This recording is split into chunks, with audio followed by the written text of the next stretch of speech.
27 जून 1976 air France की flight 139 तेल अवीव से पेरिस के लिए उड़ान भरती है। विमान में 248 यात्री और 12 क्रू मेंबर्स होते हैं। यात्रियों में ज्यादातर इजरायली नागरिक होते हैं, लेकिन कुछ अन्य देशों के लोग भी सवार होते हैं। फ्लाइट का माहौल बिल्कुल सामान्य था। कुछ यात्री अखबार पढ़ रहे थे, कुछ नींद में थे, तो कुछ खिड़की से बाहर बादलों को देख रहे थे। कुछ घंटों के सफर के बाद फ्लाइट ग्रीस के एथेंस एयरपोर्ट पर लैंड करती है। वहां से कुछ नए यात्री विमान में चढ़ते हैं, लेकिन इन यात्रियों में कुछ बेहद खास थे। 4 लोग विमान में प्रवेश करते हैं। विल्फ्रेड बोसे, जर्मनी का एक खूंखार आतंकवादी जो रेड आर्मी फैक्शन का हिस्सा था। ब्रिगिट कुहलमान, उसकी साथी, जो हर हाल में इजराइल के नागरिकों से नफरत करती थी। 2 फिलिस्तीनी आतंकवादी, popular front for the liberation of फिलिस्तीन (PFLP) के मेंबर। ये 4 लोग विमान में सामान्य यात्रियों की तरह घुसते हैं। किसी को उन पर शक नहीं होता। कुछ मिनट बाद विमान फिर से उड़ान भरता है। फ्लाइट ने जैसे ही ग्रीस की सीमा पार की, अचानक कोई अपनी सीट से हिलेगा नहीं। एक धमाके की आवाज आती है। यात्रियों की चीखें गूंज उठती हैं। विल्फ्रेड बोसे अपनी सीट से कूदता है, एक ऑटोमेटिक गन निकालता है और सीधे विमान के बीचों बीच आकर खड़ा हो जाता है। ब्रिगिट भी अपनी सीट से उठती है और यात्रियों पर बंदूक तान देती है। विमान का माहौल पल भर में बदल जाता है। विल्फ्रेड बोसे चिल्लाता है, यह प्लेन अब हमारे कब्जे में है। अगर किसी ने कोई हरकत की तो उसे गोली मार दी जाएगी। को पापस मानस अपालियल दाला ठोकोमैट कांपते हुए पूछता है, आप लोग क्या चाहते हैं? ब्रिगिट आगे बढ़ती है और कहती है, चुप रहो, तुम वही करोगे जो हम कहेंगे। यात्रियों में अफरा तफरी मच जाती है। कुछ बच्चे रोने लगते हैं और लोग अपनी जान बचाने के लिए चुपचाप बैठे रहते हैं।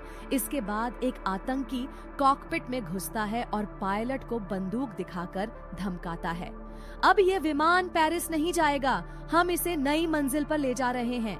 हाईजैकर्स विमान को लीबिया के बेनागाजी एयरपोर्ट पर उतारते हैं, जहां उसे कुछ घंटों तक रोका जाता है। यहां आतंकियों को कुछ और मदद मिलती है और विमान को फ्यूल भरवाया जाता है। इसके बाद विमान फिर से उड़ान भरता है और सीधा युगांडा के एंटेबे एयरपोर्ट पर पहुंचता है।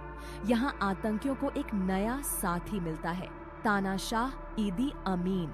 ईदी अमीन आतंकियों का स्वागत करता है और कहता है, तुम मेरे मेहमान हो, युगांडा में तुम्हें कोई कुछ नहीं कहेगा।